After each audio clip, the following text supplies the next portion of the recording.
시장의 획기적인 공약 중에 하나입니다. 우리 방송으로도 굉장히 많이 주장해왔던 우리가 기본소득에 대한 이야기인데요.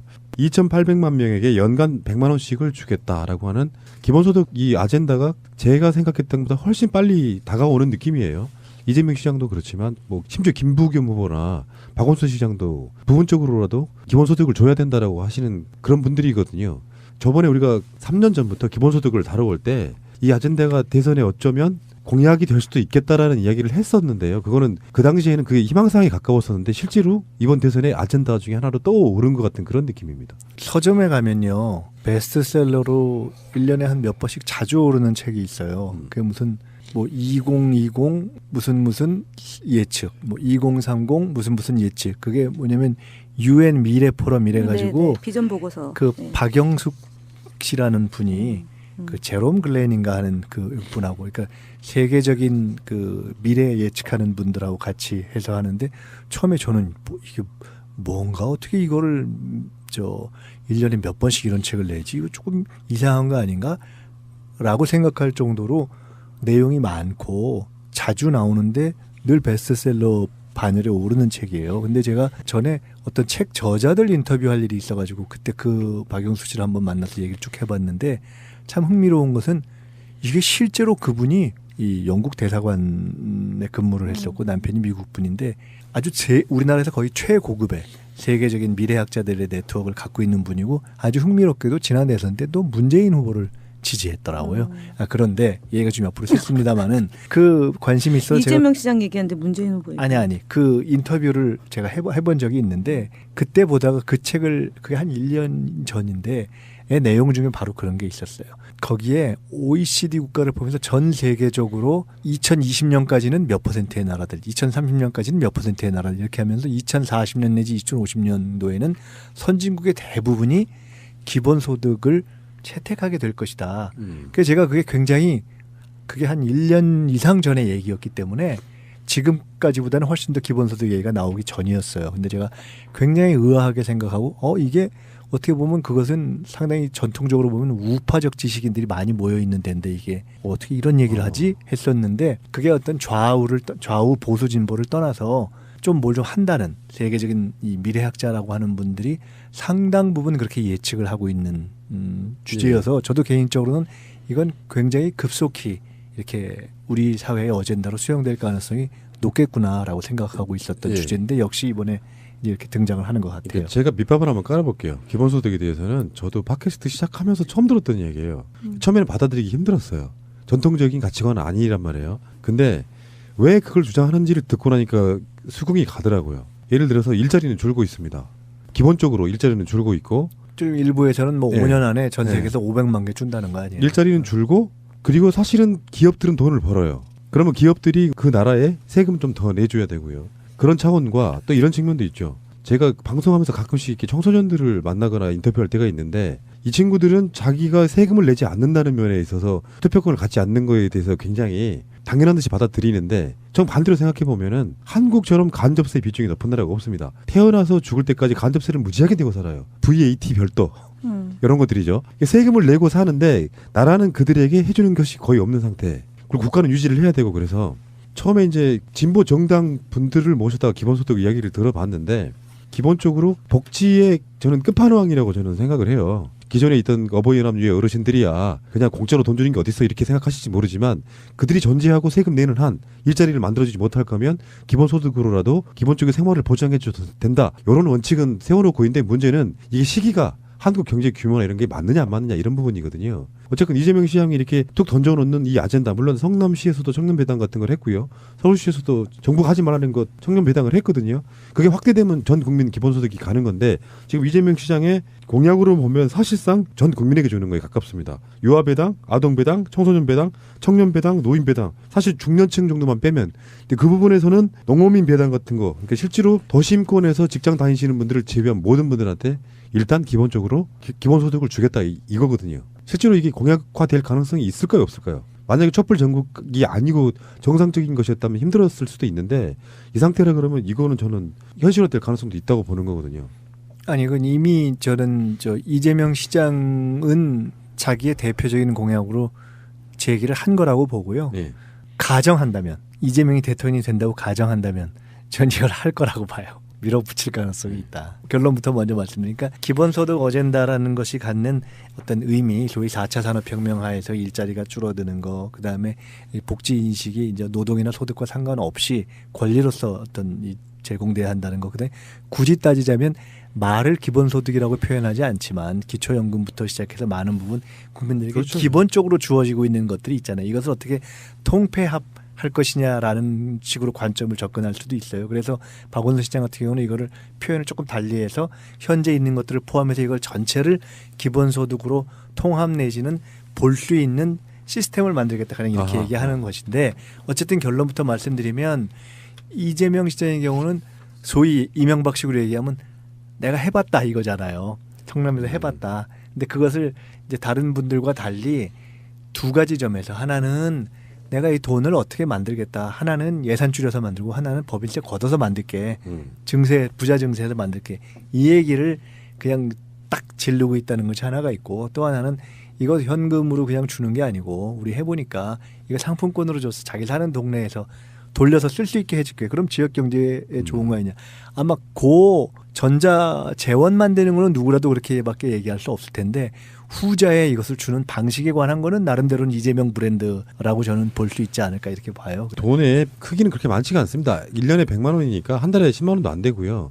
점차적으로 확대를 해야 되겠지만 실제로 이재명 시장 인터뷰를 해보면은 기본소득에 대해서는 이런 확고한 그게 있어요. 경제가 지금 더 이상 내수를 진작시킬 수 있는 게 없는데 이런 식으로 지급을 해주게 되면 내수는 확실히 살아날 거다라고 지금 예상을 하고 있는 거고요. 그러니까 전 세계적으로 ILO 등에서 제기했던 그래서 우리나라에서 진보 진영에서 많이 이제 수용하고 있는 소득주도 성장론 또는 포용 성장론 이런 것은 또는 내수 진작론 이런 건 이제 포괄적으로 인정하고 있는 바잖아요. 근데 네. 어떻게라고 하는 문제에 대해서 지금 답이 별로 없는 상황에서 나름대로 이재명은 자기의 방법을 제안한 것이죠. 8만 원이네요.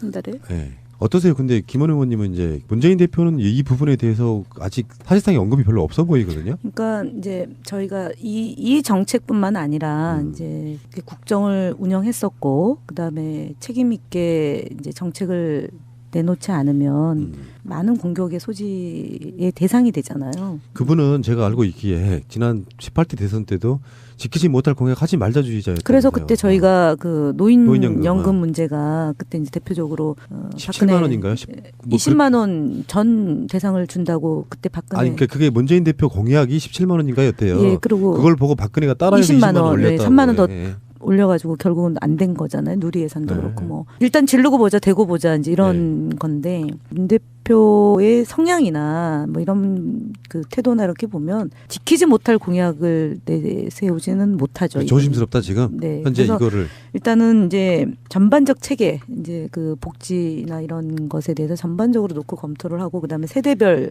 정책 공약과 예산 소요 이것을 이제 맞춰가는 과정에서 얘기가 돼야 되는 게 이제 국민들에게 정직한 거 아니냐. 이제 공정, 정의, 평등 이거잖아요. 공정하고 정의롭고 평등해야 된다라는 건데 전 국민의 2,800만 명에게 한 달에 8만 원을 주는 것이 맞느냐 아니면 필요한 세대와 직업군 이것에 효과적으로 어떻게 이제 지원을 하느냐의 문제를 놓고 이제 검토를 하고 있는 걸로 알고 있어요. 네.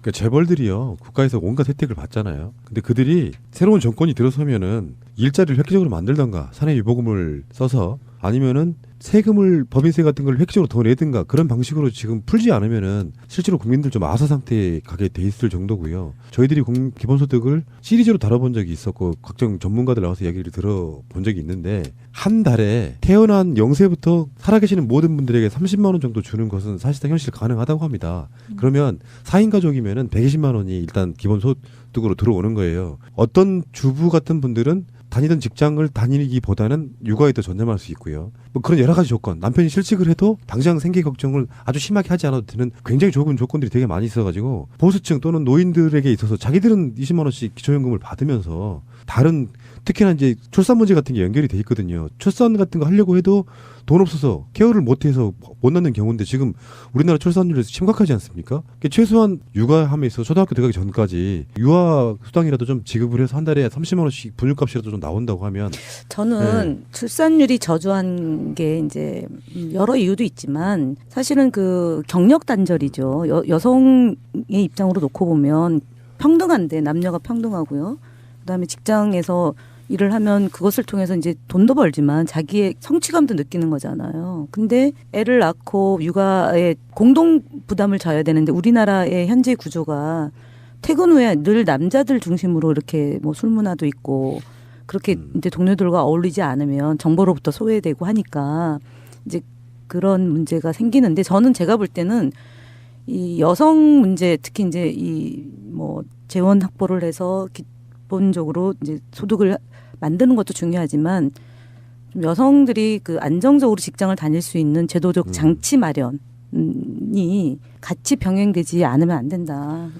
여성 정치인의 지금 특화된 말씀이신 것 같고요. 하나만 네. 저는 끝날 때 보태서 말씀드리면 엄격한 의미에서의 기본소득 제한의 취지 개인에게 세대가 아닌 개인에게 그가 얼마나 일하는지 얼마나 돈이 있는지와 상관없이 권리로서 준다 하는 어떤 완전한 기본소득은 이미 이재명 시장도 그런 방식으로 접근하고 있진 않아요. 그러니까 즉 실제 논쟁에 들어가면 그러한 기본소득의 적용을 어디서부터 할래? 언제부터 할래? 몇 년에 걸쳐서 할래? 라는 곳에 들어가면 상당히 논의는 수렴할 가능성이 저는 있다고 네. 봅니다. 실제 논의는. 근데 네. 그럼에도 불구하고 긍정적인 의미는 평등권이죠. 이런 네. 기본소득의 문제 제기를 통해서 소위 보편복지론과 선별복지론의 논쟁에서 있었던 어떤 그런 가치의 문제에 대해서 적극적으로 어떤 새로운 시대상 저성장과 4차 산업혁명의 시대상에 입각해서 오히려 공세적으로 설득할 수 있는 중요한 어떤 무기를 제기했다라는 점에서 저는 굉장히 긍정성이 있다고 보고요.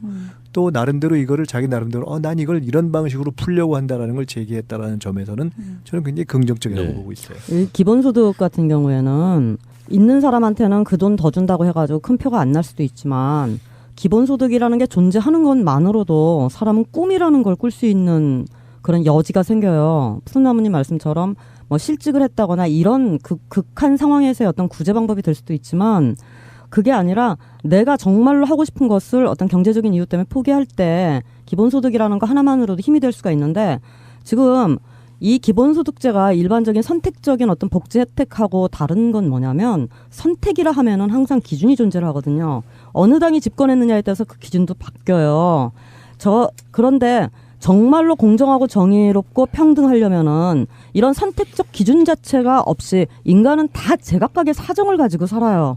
잘 살든 못 살든 이쁘건 밉건 그런 것조차도 모두 다 평등하게 하려면은 기본소득제를 시행하는 게 맞습니다. 그래서 저는 좀 많이 줄 수 있는 어떤 그런 방법에 대해서 연구를 네. 해주셨으면 좋겠어요. 맞아요. 정치인들이 가장 한계가 뭐냐면은 안 될 거야. 이게 중요하다고 생각하는데 이재명 시장의 기본소득 이 아젠다는 그런 아젠다를 던짐으로써 정치권들이 논의하게 되고 몇 년 전에 우리가 기본소득을 예상했던 부분이요. 야권이 들고 나올 거라고 생각하지 않았어요.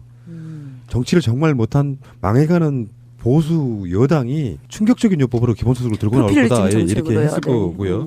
그러니까 어쨌건 이 아젠다가 정치권에 확산되는 건 정말 바람직하다고 일단 보고 두 번째는 이재명 시장 개인을 보면 굉장히 영리한 플레이어라고 좀 봐요. 지난주에 나왔던 문재인 대표의 권력기관 적폐 그 개혁과제는 사실상 누구나 던질 수는 있어요. 야권 주자라면. 근데 이지엄 아까 말한 것처럼 문재인 대표는 말을 잘 못하고 있는 상황은 뭐냐면 위치가 다르기 때문인데 이것은 아마 문재인 대표가 쉽게 걸지 못할 거라는 차별화시킬 수 있는 정말 좋은 공약이기 때문에 이게 일단 던져놓은 게 아닌가 저는 그렇게 보고 두 분 다 그런 식의 어떤 공정한 플레이를 한번 해주시길 바래요. 요거는 굉장히 영리한 플레이였다. 외통사로 딱 걸었다 뒀다. 이런 네, 느낌. 네, 좋습니다. 자 알겠습니다. 김현우 의원과 함께하니까요. 방송 시간이 확 늘어나는데요. 콘텐츠가 풍부해졌습니다. 아, 예, 감사합니다. 우리 빡친 여자. 왜 네. 이러세요 오늘? 왜 이렇게 흥분하셔가지고 지금. 아니 지금 두 개 때문에 박근혜가 쓸데없이 그 뭐 끝장 토론한다는 거랑 반기문 온 것 때문에 지금 네. 정상이 아니라니까요 멘탈이. 자 고생하셨